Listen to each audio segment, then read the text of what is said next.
Hey, it's Troy here, and welcome to the shop. Well, I'm going to continue with this little YouTube series that I talked about I'm going to be doing about how to keep fishing a little more simplified, a little more old school, and just a little smarter, keeping things more affordable and not doing everything that the masses make you feel like you need to do, or peer pressure of fishing kind of gets in the way sometimes.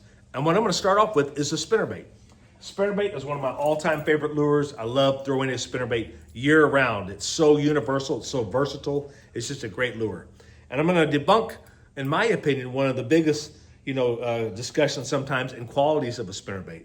Now, I always suggest buying high-quality spinnerbaits, not just your $1 or $2 ones off the counter. A high-quality build makes a big difference. The spinnerbait will run better. It's got better wire. It's got better skirts. It's just an overall better build, and it's worth it when you spend more money.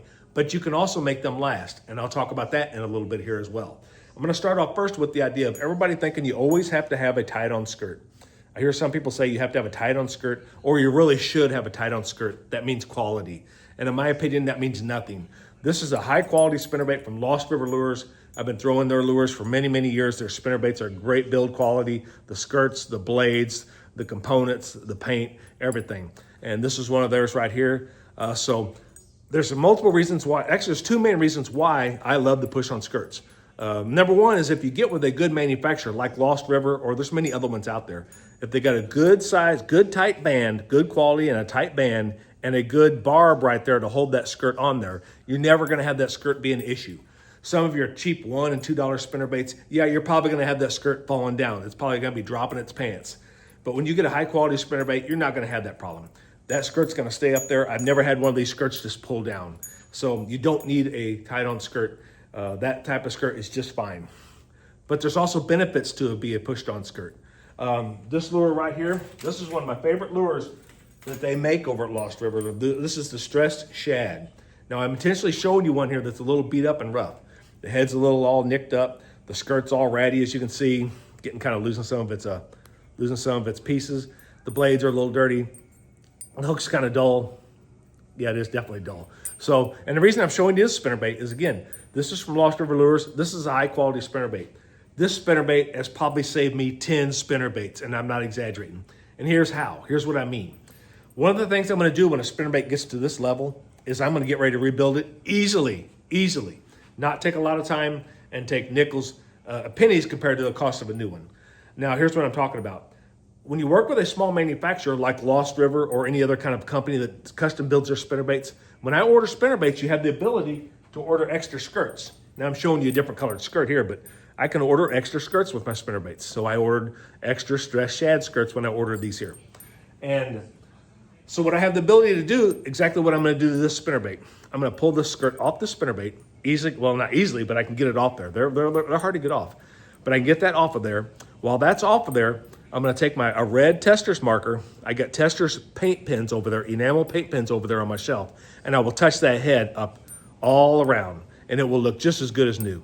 That Tester's paint and those pens will press on there and make it look just like new again. Then after that dries, I'm going to sharpen that hook really good. It needs to be sharp. It's getting dull. Sharpen that hook really good.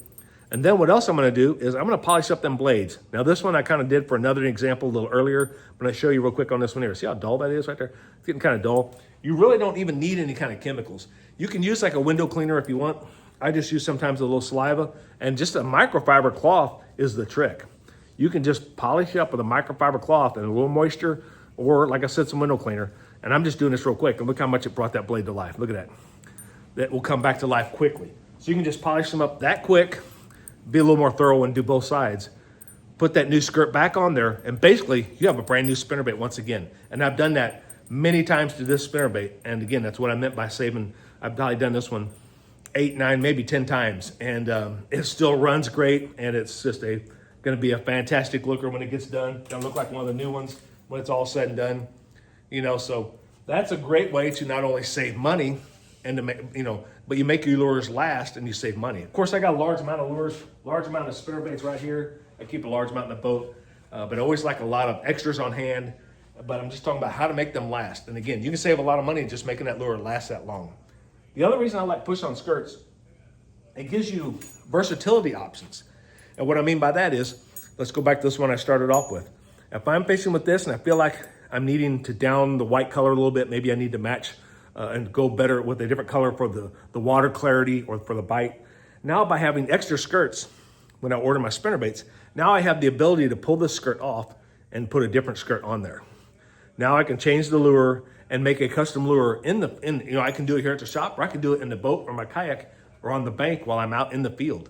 So now you can grab some of them skirts. They don't take much space to keep a bunch of skirts with you. And you can grab a different skirt out of there, either replace one if you damage it while you're on the water, or throw a different color one on there to create a whole different spinnerbait look. This gives you the versatility to make colors up that you may not have ordered and that you haven't ordered. It might give you more versatility to have more colors without buying more spinnerbaits. So again, maybe save you some money and maybe even give you a little edge of a custom color when needed. So just some ways to make your spinnerbaits go farther, last longer, and be more creative with them. So just thought I'd share those tips with you. Hope those are something that may be able to help you out. Anytime I share a tip with you, it's a matter of opinion or thing. It's a way I do it. I'm not telling you that's how it should be done. I'm just sharing with you the way I do it. So take it for what it's worth. Give it a shot if you want to. If you disagree with me, that's A-okay also. Thanks for watching. Y'all have a good one. Have a great day. Now you put everything back. I put everything back. That's the trick. Keeping everything organized and is putting everything back. Like this one here, I don't even know where the hell it goes. Oh, right here. Like that. So put everything back, keep it organized. That's an important tip as well. Take care.